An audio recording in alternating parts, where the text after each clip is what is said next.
Hey, what's going on, guys? Matt here, and today I want to talk a little bit about the newest Battle Pad entry from Hori. And I know this was a video that I should have done a long time ago. It was a long time coming. I wanted to do this sooner, like I said, but I just didn't have the time for it, so I apologize. But I'm here now with the Battle Pad, the newest one. It is the Legend of Zelda theme, and it's all gold, as you can see on the box, and it's pretty much the same as all the other ones, just got all the information on the back and, some more shots of it on the side, and, it's a box. Onto the actual controller, you can see, like I said, it's all gold. Layout is very similar to the GameCube controller. In fact, I actually have the GameCube controller right here, the orange one. The only difference is that the Battle Pad is a little bit wider than the GameCube controller. The only other difference, and maybe this would be a deal breaker for you guys, but these controllers, much like the other ones too from PDP, which I don't understand why those are so much more popular than these things, but whatever, it is what it is. But both of these Battle Pads, this one and the one by PDP, they don't have rumble support, so if that's kind of a deal breaker for you, then maybe this isn't for you. But if you can get over that, then this is a great controller. This controller plugs in, as you can see, this controller plugs in through your Wiimote. And I can show you that right here. I just got one of my Wiimotes. Just plug it right on in, just like you would with the nunchuck piece. And plug it into there, you're good to go. I mean, it works kind of like a wireless controller in a weird way, even though there's a cord going from the controller to the Wiimote, but it essentially is a wireless controller. It's kind of funky, but it works. Now the controller itself, like I just showed you a minute ago with the GameCube controller, it is very similar. This thing accurately, I would say 99%, damn near accurately simulates the GameCube experience. I mean, you can see the A, B, X, Y buttons are the exact same. They feel the same. There's a C stick here. This thing has a C stick. The other ones by PDP, again, doesn't have that. I don't know why, but whatever, it is what it is. And then you see in the center here, you see where the start button used to be is now the home button. You've got the start and select buttons on the side here, or the plus and minus button. You've got a little turbo functionality right here, which I don't really use that a whole lot. I mean, in all honesty, I don't really use that a lot at all. But it's nice that it's there. You can see that the joystick is the same. It feels the same. It's got that feel to it, the same thing you would expect from the GameCube controller. One improvement on these controllers is the D-pad is enlarged, because you can see here in the GameCube how much smaller that is compared to the one on here. And that's honestly because the D-pad is utilized more here than it was on the GameCube. Moving on to the top here, we've got the shoulder buttons here, which there was only one. There was just the purple Z button, which you can see right there. There's only one, but now you've got two. You've got the ZL and ZR buttons. And the triggers, they're not really triggers. They kind of look like it from a distance, but I mean, they're just buttons. Because the Wii U, when it came out, for some reason they kind of went backwards.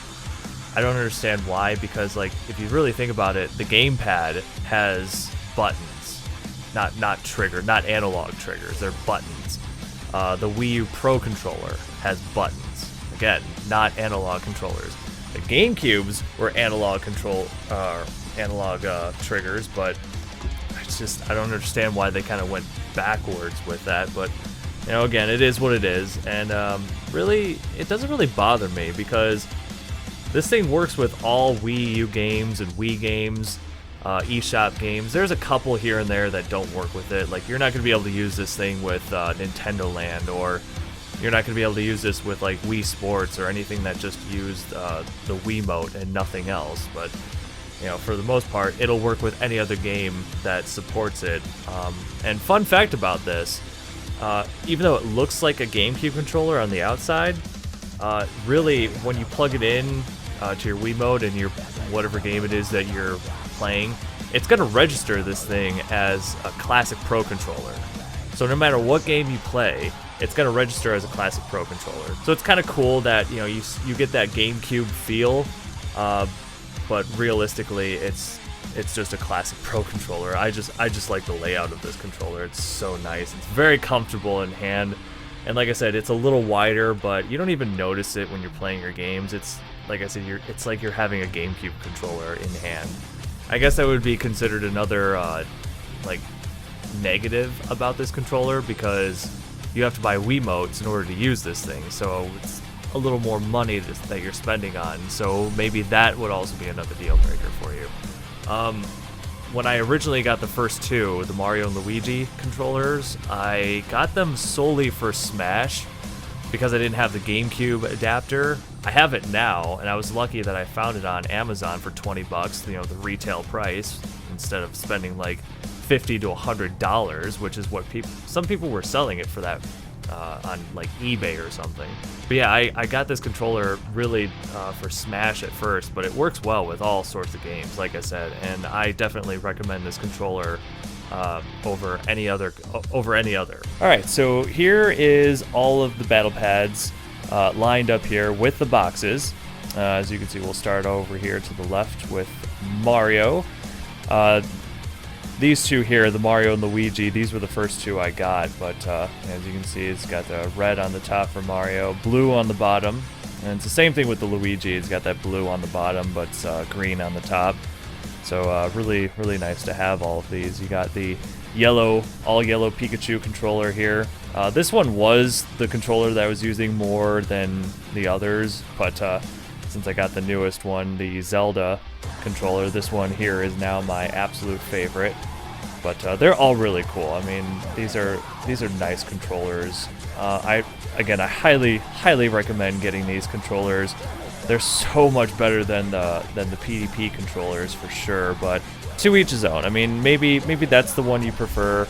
I'm not gonna knock you for it. I just prefer these ones because they're damn near accurate to the GameCube controller, so it's really nice to have these. There's only 4 of these, so basically what you're seeing right here, this is all of them. It's unfortunate because I wish there was more variety, but yeah, at least I have 4 of these now. I wanted 4 unique ones. I didn't want to have to buy the same thing over again, so that was just me. But if they do come out with another one, I'm not going to be getting it because I'm perfectly happy with the 4 that I have now. So yeah, let me know what you guys think of these controllers. I hope this video was helpful to you guys in making the decision to purchase one of these or to just go with something else. Maybe this isn't for you, but I hope this works out for you guys. So I hope you enjoyed the video, and I will see you guys later.